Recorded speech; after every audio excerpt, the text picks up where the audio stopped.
439వ నామము కులేశ్వరి. ఓం కులేశ్వర్యై నమః.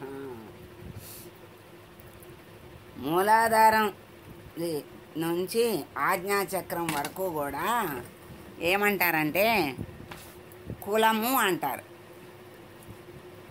కులము అంటే ఈ 6 చక్రాలు కలిపి కులము. అకులము అంటే సహస్రారము, పైన ఉన్నటువంటి సహస్రారము అకులము అంటారు. ఈ కులానికి అధిష్టాన దేవత కులేశ్వరి. ఈ ఈ కులానికంటే ఈ కులం అంటే 6 చక్రాలు కలిపి కులం అన్నారు. దానికి అధిపతి అధిష్టాన దేవత కులేశ్వరి. ఇప్పుడు ఇక్కడ యోగం చేస్తే దైవాన్ని కొలవక్కర్లేదు అంటారు. అంటే ధ్యానం చెయ్యండి, పూజ అక్కర్లేదు, దేవుళ్ళు అక్కర్లేదు, దేవతల్ని పూజించక్కర్లేదు అని చెప్తూ ఉంటారు కదా. అలా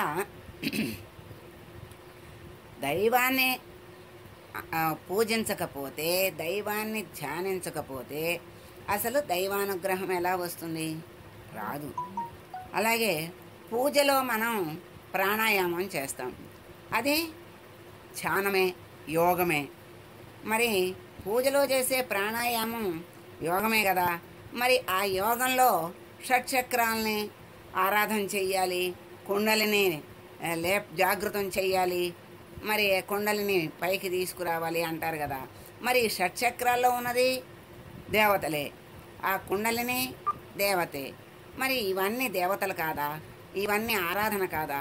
ఇవన్నీ ఆరాధన అయితే మరి దేవుళ్ళని కొలవక్కర్లేదు అంటారు. మరి ఆ చక్రాల్లో ఉన్నటువంటి అధిదేవతల అనుగ్రహం లేకపోతే ఆ చక్రాన్ని కుండలిని దాటదు. మరి ఎందుకు అలా అనాల్సిన అవసరం లేదు. పూజలు అనేవి బాహ్య పూజలు, మానసిక పూజలు, అంతర్పూజలు ఇవన్నీ ఉంటాయి. మరి బాహ్య పూజ ఎందుకు అంటే మనం ఆ మెట్టు నుంచి ఈ మెట్టుకు వచ్చినా ఆ మెట్టు ఎందుకు వదలకూడదు అంటే మన తర్వాత వాళ్ళకి దాన్ని అందించటం కోసం మనం దాన్ని వదలకూడదు.